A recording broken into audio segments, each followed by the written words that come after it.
You're listening to TurkishSoccer.com's Turkish Football Podcast.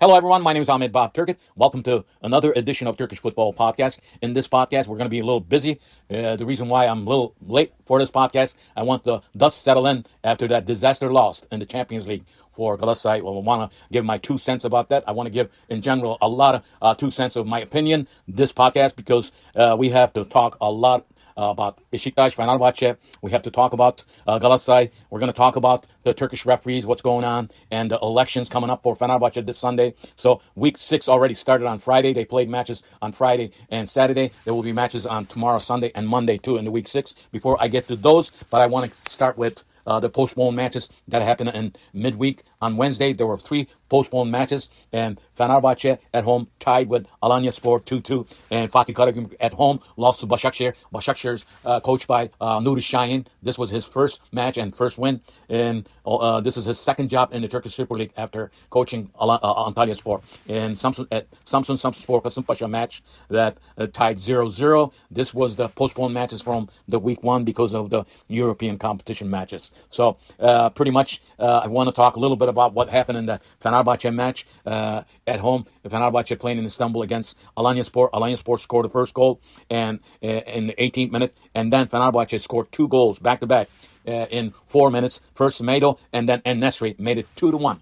Here is the very critical, very upsetting goal for Fenerbahçe fans that happened in the 90-plus injury time, last seconds of the match. Fenerbahçe goalkeeper İrfan Can Iribayat made a big mistake. He had the ball in his hand and he let it go, and the ball went into the net. And that's silent in Fenerbahçe Chobani Stadium. Fenerbahçe fans were fuming. That's why the match ended 2-2. They could have won this match and could have grabbed 3 points. Instead of 3 points, they grabbed 1 point. Now, their new coach, Tedesco, is not happy with the team already. But here's another thing that I want to talk about since I mentioned the Fenerbahçe. They fired, they let go Mourinho. And Mourinho just this past week got a job at the team that knocked Fenerbahçe out of the Champions League, Benfica. Mourinho today, he was coaching Benfica, and Benfica won their first match in the Portuguese league. No, Fenerbahçe will not be in the Champions League, and former Fenerbahçe coach, sacked coach, Jose Mourinho, will be in the Champions League coaching Benfica.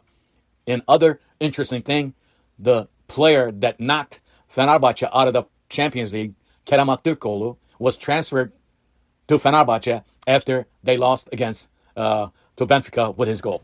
Can you see the dilemma that we're seeing between Benfica and Fenerbahçe? Mourinho, Kerem Aktürkoğlu. One thing I want to add my 2 cents. Why, as a Turkish player, you're playing in the Champions League team already? Why would you come back to Turkey to play the team that is not represented in the Champions League? This is the same way it goes to actually the Beşiktaş play, Kürkçü. Why would Kürkçü, instead of playing in the Champions League, why would you come to Beşiktaş?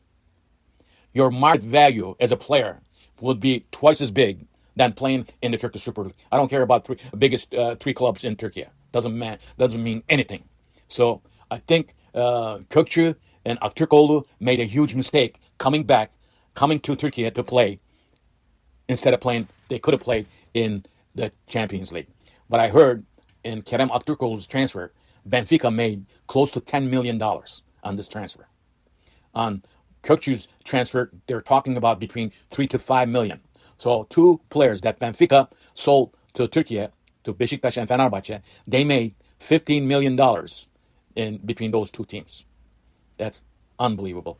So much for Fenerbahçe. But we want to talk about, we had a lot of hopes, if you heard me saying in my last podcast. I wished that Galatasaray could have captured at least 1 point, maybe get a win against Frankfurt team. But I said in my podcast, I said Frankfurt is very good team. They're physical, and they're also a young team. First 30 minutes, Galatasaray looked good.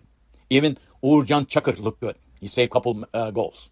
But what happened there, after that first goal Galatasaray scored in the 8th minute by Yunus Akgün, he became the captain of Galatasaray for this match. I was surprised with that. But not having Osman because of injury, he came with the international break from the Nigeria national team. He did not play in the last match, week 5, and he did not play in this match against Frankfurt. Now, we saw Galatasaray between the difference between domestic league and the Champions League. That's what I talked about when I was on my podcast last time. If you listen to my last podcast, you will hear me that I said Galatasaray should play 90 full minutes. What we saw against Frankfurt, they only played 30 minutes. And after they scored that first goal, and Frankfurt scored 3 goals in 10 minutes. First, in the 36th minute, it was an own goal by Sanchez. And in the 45th minute, Turkish young stars. Remember, I talked about him in the last podcast. He scored a beautiful goal. This was his first Champions League goal in the 45 plus 3 injury time. Another own goal by Singo. And in the second half, in the 66th minute, Burkhardt, and the 75th minute, Nov scored, and the score ended 5-1. Pretty much, Frankfurt crashed Galatasaray in Germany.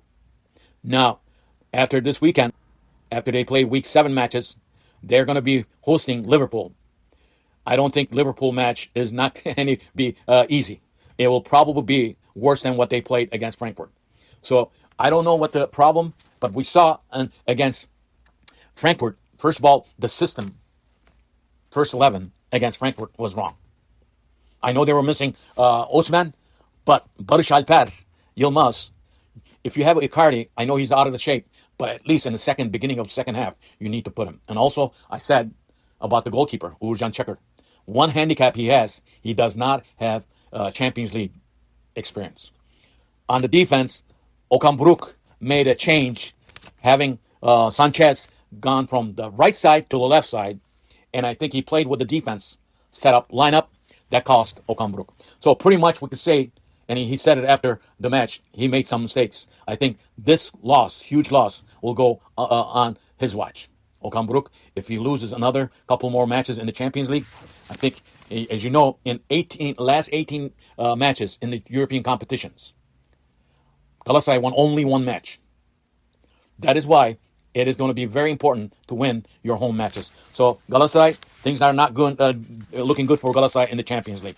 So pretty much we talked about Mourinho week 6. Pretty much I will talk about that. And Fenerbahçe elections will be happening. It started today, and tomorrow it's between Ali Koç and Saadettin Saran. Most likely Ali Koç probably will be the president pretty much. Now, in the week 6 already started Friday. Göztepe beat Beşiktaş 3-0. This is the new coach, Sergen Yalçın.